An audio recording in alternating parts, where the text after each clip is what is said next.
National security committee का इजलास तो बुलाया जा सकता था ना, मीडिया पर बाद में ले आते वजीर आजम। 31 तारीख तक नेशनल सिक्योरिटी कमेटी का इजलास भी नहीं बुलाया उन्होंने इतने सेंसिटिव मसले पर। देखिए नहीं शाहजाद, बात सुनिए, नेशनल सिक्योरिटी कमेटी का इजलास बुलाया गया और नेशनल सिक्योरिटी के सामने ये रखा गया, नेशनल सिक्योरिटी के सामने रखा गया। नेशनल सिक्योरिटी कमेटी ने 2 हिदायत दी।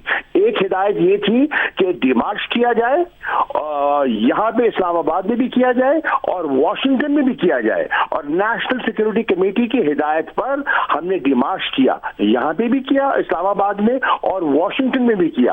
और नेशनल सिक्योरिटी कमेटी की दूसरी हिदायत थी कि ये जो पार्लियामान की जो नेशनल सिक्योरिटी कमेटी है उसका इजलास बुलाया जाए और इसके जो मंदराजात हैं उनसे शेयर किए जाएं। चुनांचे स्पीकर साहब ने उसकी मीटिंग का तयन किया, सबको दावत दी। ये ऑपोजिशन के साहिबान जो हैं मुस्लिम लीग नून वाले, वो तशरीफ जहमत करते ना, उस मीटिंग में तशरीफ ले आते और जो सवाल, सुनिए मेरी बात, जो सवालात उनने करने हैं और आज जो उनको चुभन हो रही है तो उसमें करते और उनकी तसल्ली हो जाती। मीटिंग का बायकॉट करते हैं, आते नहीं है, और जब सुर्खी खाते हैं, जब इनको परेशानी लाक होती है तो फिर इस किस्म के गैर जिम्मेदाराना बयानात देते हैं। मगर शाह साहब, इसमें मसला है कि 7 तारीख को ये मुरासला आता है, उसके बाद आपने कहा कि 16 तारीख को एम्बेसडर साहब ने अगर उनको वेलकम किया डॉन लू को तो उनकी सिफारती जिम्मेदारी थी। 21 तारीख तक आप कह रहे हैं कि मतलब मेरी पूरी बात सुन लीजिए, मेरी पूरी बात सुन लीजिए, अगर आप काइंडली सवाल सुन लें, मुझे सवाल तो फेस करने का मौका दे दीजिए। देखिए, आप सवाल कर सकते हैं, आप किसी जमात के स्पोक्समैन नहीं बन सकते, और हमें जियो में यही इतराज है। ज्यादती कर रहे हैं, पार्टी का जब तर्जुमान हो जाता है उस पर हमें अफसोस होता है और तभी फिर हम जियो का बायकॉट करने का फैसला करते हैं। बॉयकॉट करना आपका हक है, मगर अब आपने ये जो बात कर दी है कि जियो के तर्जुमान, मेरे सवाल में बताइए शाह साहब, मुझे बताइए शाह साहब, मैं आप जैसे तर्जुमानी, शाह साहब मैं आप जैसे रीजनेबल आदमी से, मैं मुझे बताइए शाह साहब, बताइए जियो मुस्लिम लीग नून का स्पोक्स पर्सन नहीं बन सकता। शाह साहब मुझे बताइए, क्योंकि आप एक ज़ाहिर रीजनेबल आदमी हैं, मेरे एक सवाल में बताइए कि कहां से, क्योंकि मुश्किल सवाल जैसे ही होता है ना, तहरीक इंसाफ के अराकीन को का यही मसला है, थोड़ा सा मुश्किल सवाल करने की कोशिश करें। तो मैं सवाल ही कर रहा था, आपने सवाल नहीं फ्रेज करने दिया, आपने इल्जाम तराशी शुरू कर दी है, यही मसला है तहरीक इंसाफ का। अब मैं थोड़ा सा और सख्त करूंगा, आप लोग बायकॉट कर जाएंगे, तो सवाल तो सुन लीजिए बराए मेहरबानी सर, सवाल तो सुन लीजिए, जवाब तो ले लीजिए ना। मैंने कहा कि नेशनल सिक्योरिटी कमेटी का इजलास, आपके हर सवाल का मैंने जवाब दिया है, मेरा आपका बड़ा शाह साहब जैसे ही मैं सवाल फ्रेज, और वो बरकरार रहेगा। तो शाह साहब वो बरकरार रहेगा, इसमें ये तो नहीं होगा ना कि आप इल्जाम लगाना शुरू कर देंगे। मैं आप पे काउंटर इल्जाम नहीं लगा रहा हूं। तो शाह साहब बात तो सुनिए, बात सुनिए। आप देखिए, आप एक पाए के और एक बड़े रिस्पेक्टेबल जर्नलिस्ट हैं, मैं आपका एहतराम करता हूं, आपकी जात का। मैं आपकी जात से बात नहीं कर रहा, मैं आपके चैनल की बात कर रहा हूं। और एक तासुर आम हो गया है कि जियो चैनल जो है वो स्पोक्समैन बन गया एक पार्टी का। तो शाह साहब हमें एतराज है। शाह साहब मुनासिब होगा ना कि अगर आपको मेरी जात पर एतराज नहीं है तो मेरे प्रोग्राम में मेरे सवाल का जवाब दे दीजिए, और जियो का एतराज जियो की इंतजामिया से कर दीजिए। तो आप काइंडली, तो ये जियो का एतराज आप जियो की इंतजामिया से कर लीजिएगा, वो आपको जवाब दे देंगे। तो काइंडली मैं सवाल पूछ रहा हूं कि अगर ओआईसी की वजह से नहीं किया गया था डिमार्च, तो कम से कम नेशनल सिक्योरिटी कमेटी का इजलास तो पहले बुलाया जा सकता था, वो भी पहले नहीं बुलाया गया। 27 तारीख को इतना खतरनाक बात थी कि धमकी दी गई थी, वो क्यों नहीं बुलाया? 27 तारीख को वज़ीर आज़म जल्द से मैं पहले जिक्र करते हैं, इजलास बाद में बुलाते हैं, क्यों?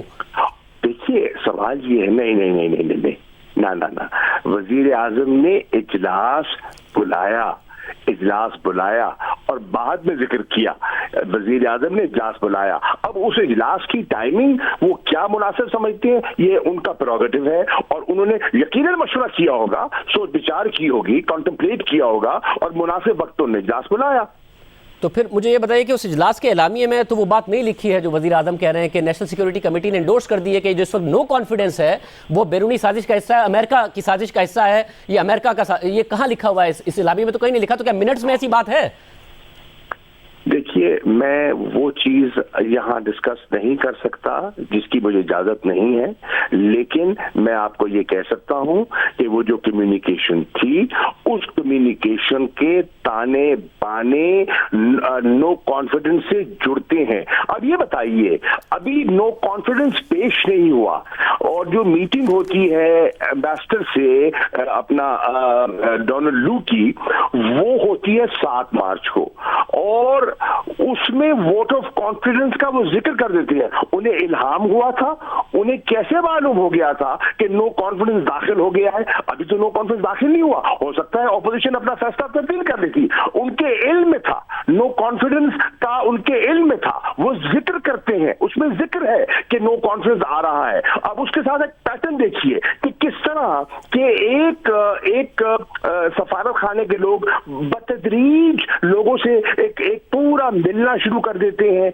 मिलना शुरू कर देते हैं, और उसका ट्रेंड देखिए, या तो ना सबको मिले, उस ट्रेंड में वो मिलते हैं खास चुन चुन के लोगों को, और उसमें वो डिसिडेंट्स को भी मिलते हैं जो बाद में अपनी वफादारी तब्दील करते हैं और जाके ऑपोजिशन बेंचेस पे जाके बैठ जाते हैं।